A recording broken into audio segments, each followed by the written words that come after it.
In the words of the famed behavioral scientist Lady Gaga, I was born this way. And our next two speakers are evolutionary psychologists, which is to say, they think you were born this way because of natural selection and sexual selection.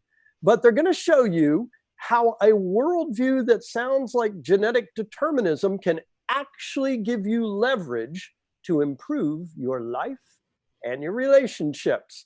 The proof is they survived a 5,000-mile long-distance relationship for 4 years, writing custom vows for their wedding last November, a honeymoon in China, and as the pandemic was starting, a 3-month lockdown in New Mexico in the desert.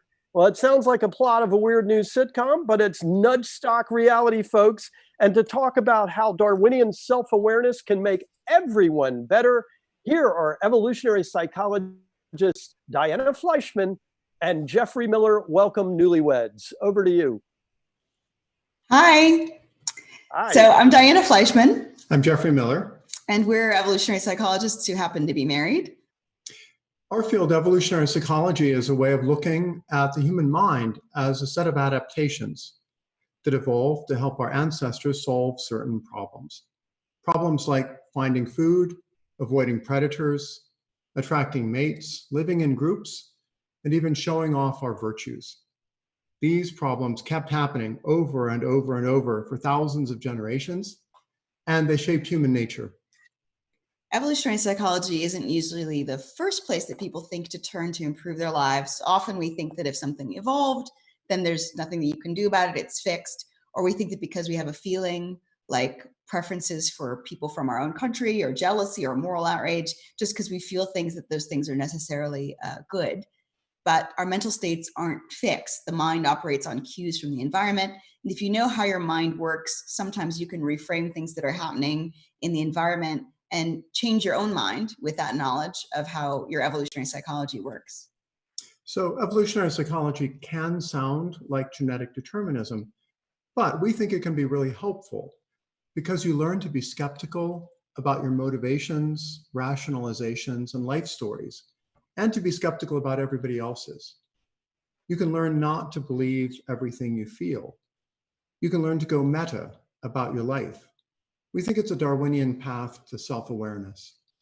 Today, we're going to give you 4 lessons on how evolutionary psychology can improve your life, including some ways that we actually think about our marriage and relationship through the lens of evolutionary psychology. Lesson 1, there are good reasons for bad feelings. So when you feel anxious or depressed, angry or jealous, you might feel like something is wrong with you.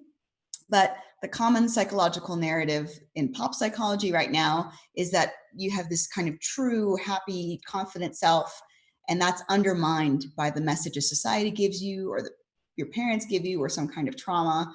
But the truth is, that everybody has bad feelings, and when this pipe psychology narrative comes in addition to feeling bad, you also might be upset at the people who you feel created these bad feelings in yourself. Bad feelings, we think, aren't just imposed on us arbitrarily by parents, partners, society, circumstances, ideologies. Evolution created bad feelings to motivate us, to drive us to do behaviors that, on average, were good for getting our genes into the next generation.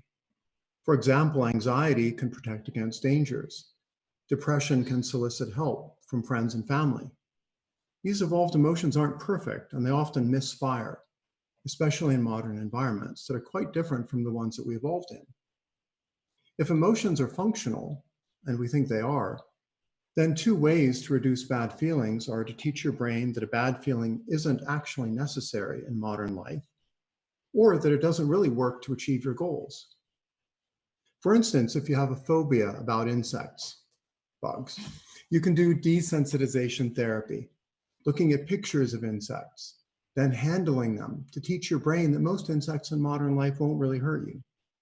Your brain learns that the phobia wastes a lot of energy and attention and eventually lets it go. So most people are familiar that phobias can be desensitized, but you can actually desensitize yourself to other things as well. So the example of the old adage, about what doesn't kill you makes you stronger. So something like emotional jealousy, which can feel really terrible, can also be desensitized. And evolutionary psychologists hypothesize that the function of emotional jealousy is to keep a partner we value from leaving us or from divesting in us, that is, taking away their attention, their resources, or time. But emotional jealousy can also be desensitized.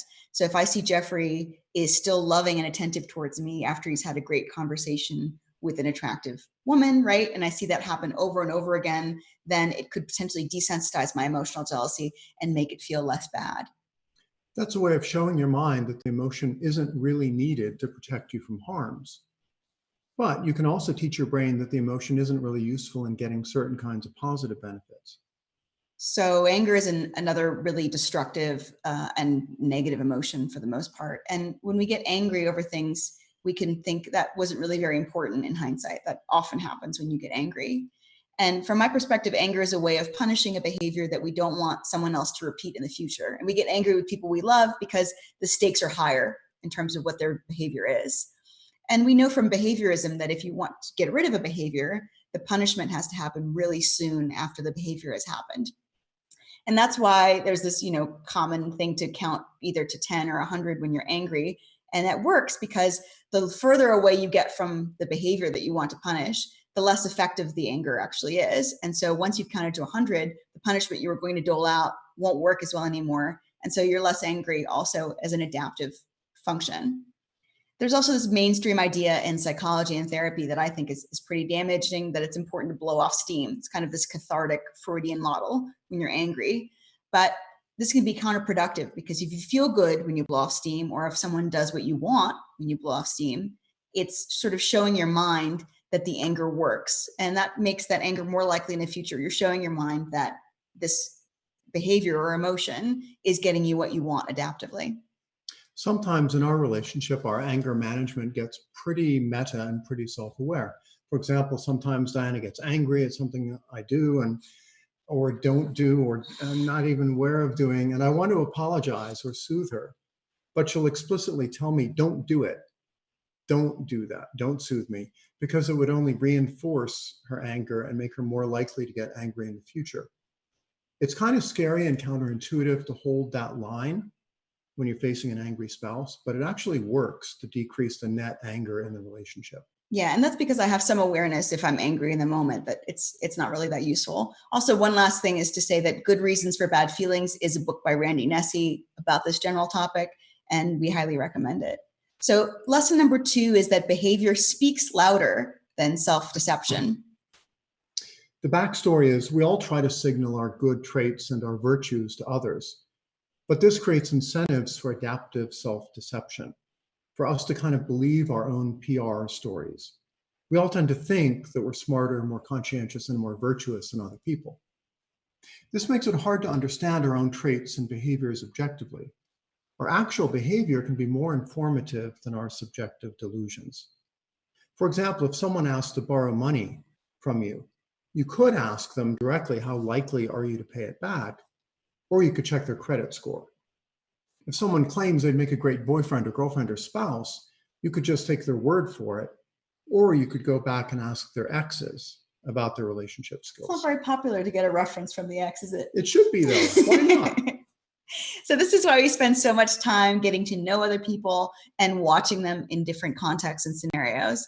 We figure out what other people are like, their attitudes, their personality, and their future behavior, not necessarily from what they say to us, but from observing their behavior over time and in different kinds of contexts in personal relationships. And often we don't really like it when people in personal relationships with us collect data on us rather than relying on our self-report, because it makes it more difficult for us to present ourselves in a way that doesn't match reality. It makes it more difficult for us to present ourselves in a good light with our narrative, but actually behave in an alternative way. And I saw 2 posts this year that kind of went viral online that illustrated this. In one case, this guy was kind of freaked out. His girlfriend went up to use the bathroom. He looked at her laptop and he saw that she had a spreadsheet about his behavior.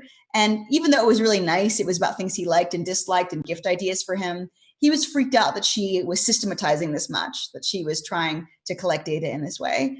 And in another case that also was widely discussed online, a man was frustrated that his wife was saying no to sex. So she claimed that she didn't always say no. So he started collecting data, again, in a spreadsheet of when he initiated sex and what happened. And when she again said that saying no is not her normal thing, he presented her with the data. And surprisingly, didn't actually go that well for that guy. So in some sense, we don't want to get known too well, right? Because it keeps us from presenting ourselves one way and then behaving another way. We're all hypocrites, but we're afraid of being called out. And that's another reason why it's kind of creepy when even advertisers know a lot of information about you. It's creepy for people to know things that we haven't disclosed explicitly. So we should all do better than Google or Facebook. We should collect data about ourselves, our own behavior, our own past, patterns and habits to make our relationships better. Often we don't really know what we're like or how to predict our own behavior because we don't take this kind of outside view of our behavior, the way that a marketer or a therapist or your parole officer or your spouse would. The outside view can feel threatening and alienating at first, but we think it's a powerful way to leverage evolutionary psychology to improve your life.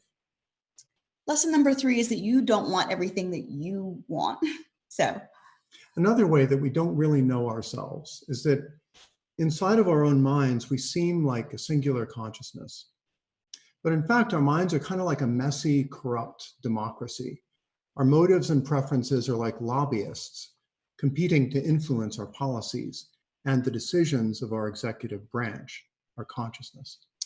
So people often talk about this tension, for example, between parts of you that want short-term gratification versus those parts of you that are working towards more long-term goals. So locking yourself out of Uber Eats or your refrigerator if you're on a diet. I've heard about a woman keeping all of her makeup in her gym locker. So if she wants to wear makeup that day, she has to work out first. And writing this talk was a little bit scary because there are potentially tens of thousands of you watching. So I wrote a lot of this talk using an app called Freedom that ended up locking me out of the internet. One part of me, wanted to work on this talk today and make sure it was good for all of you. But I also really wanted to argue on Twitter, mostly with my brother, and do other things that were more fun and potentially lower stakes than this talk. People talk a lot about this conflict between short-term gratification or distractions versus long-term planning. And behavioral scientists study our failures of willpower and our short-sighted time preferences. But there are strategic conflicts within us that run even deeper, that are even more complicated and strategic.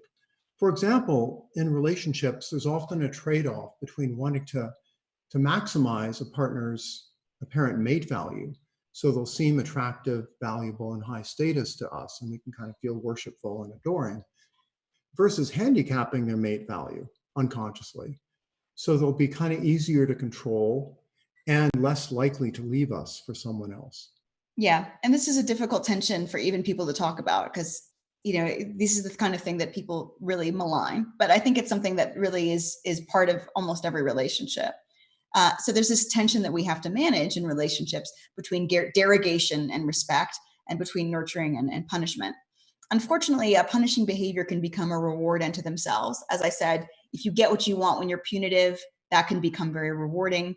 And a woman might want her partner to become more decisive and confident, but she really enjoys questioning his competence. She really enjoys being right. And so in the moment, she doesn't realize that she's undermining these longer term goals. A man might want his wife to be more loving and affectionate, but he isn't rewarding the precursor to that affection, like talking to her about what's going on in her life, for example. And we recognize this tension in our relationship. Diana sometimes makes unreasonable demands. Lots of people do. Well, the red-pilled pickup artists from the manosphere call this behavior shit testing. You lose the test by giving in and doing what the woman wants. But then the woman loses respect for you, and then you're both unhappy. But if both people understand what's going on with these counterintuitive tests, it actually makes the relationship much happier. Yeah. So similarly, I like to tell him this is an unreasonable request, or I'm just seeing what I can get. And I have some self-awareness about that. And it's difficult to get there because the shame and the guilt itself of that awareness makes it difficult to have conscious awareness. Another really good example is moods. So when you're angry or in a bad mood and there's something really bugging you, you think that there's something really bugging you, but most of you have probably heard of being hangry, a combination of being hungry and angry. And one study found that the best predictor of a couple arguing was actually their glucose levels, how hungry they were. And this study did a really cool operationalization of spousal aggression by giving each spouse a little voodoo doll, like a little depiction of the other one. And the more hungry, lower the glucose levels were, the more pins that people put in the spouse doll, the more angry, more aggressive they were towards their, spouse doll. So sometimes my brain actually turns low blood sugar into existential drama, a kind of alchemical transformation.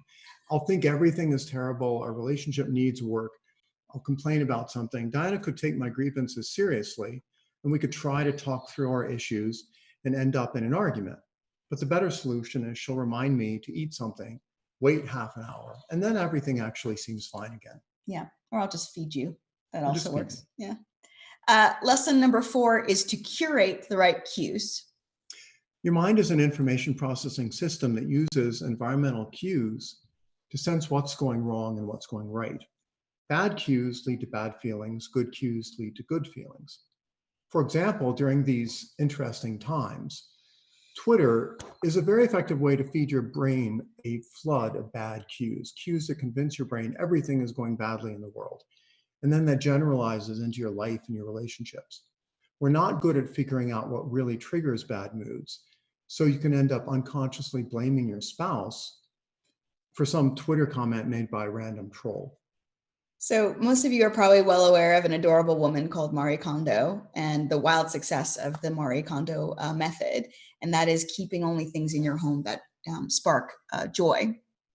So for the better part of a year, I had this file on my computer desktop that reminded me of a funding application that I didn't actually submit on time. And I realized after a long time that every time I saw this file, it made me feel disappointed, sad, and incompetent. But I wasn't really attributing it to seeing that file on my desktop for a long time. I just felt that way and I didn't really know why. So it really could have undermined my motivation for a long time. And when I started seeing Diana, I realized I had a lot of physical things around me that reminded me of sad or poignant moments in my life. They were bad memory cues. And when I put them away in storage, my brain could let the past go more easily. So curating your cues is a way of using your personal knowledge of what makes you happy and unhappy to engineer your environment so it serves you instead of you reacting to it. Cues are an important reason of why lockdown was so difficult for many people. When in-person contact with other people is cut off abruptly, you get cues that you're being ostracized or abandoned or even canceled. We're gonna, I think. No, it's fine. No, it's fine. Okay, we'll wrap up in a couple minutes. Also, Zoom calls can't replace that live social interaction and those natural social cues very effectively. One hack that we've discovered is if you're on a Zoom call with a bunch of people, and most of them are flat and not really emoting towards you, pick the one person who's most engaged and just pay attention to that face. And then you won't feel as ostracized by everybody else. Yeah, it's difficult to be talking to people and not getting any kind of eye contact. I think that video conferencing could really figure that out. Relationships can also suffer when you're isolated, not only because you're relying on your partner for all your social needs, but also because it's more difficult to get cues that your partner is admired by others. It's easier to love and adore someone when you know that they're socially valued. That's just part of being a social primate. So it can be a good idea to curate cues that your partner is competent and important, especially when you're cut off from the outside world. So pay attention to when they're fixing something or exercising or talking about something they have expertise in. So you're not just getting cues of them eating bowls and bowls of cherry while watching. It's cherry season. It's cherry season. So our takeaway to wrap up is that evolutionary psychology, we think, offers new ways to see beyond your self-deceptions, to understand the deep adaptive functions of your preferences, emotions, beliefs, and behaviors. It helps you understand the good reasons behind bad feelings, how to take an outside view of your behavior, how to take transient moods less seriously, and how to curate the environmental cues in your life. In other words, we think that Darwinian self-awareness is the key to happier marriage and life. Terrific. The Darwinian self-awareness. Listen, thank you both so much. We're beating the wire here for the audience. We're going to be back in 15 minutes. But I have to say to you guys, that was not only fascinating, but The notion that a sex cell spreadsheet will not work and may backfire is a good note to take. And I was trying to think, if you were in Hollywood, how you might, in your cool, calm, kind of HAL 2001 way, rewrite Who's Afraid of Virginia Woolf. I can't imagine how much you might destroy in Hollywood, which is totally governed by our out of control affect. But thank you so much. It's given us a ton to think about. It's very cool, and we really appreciate it.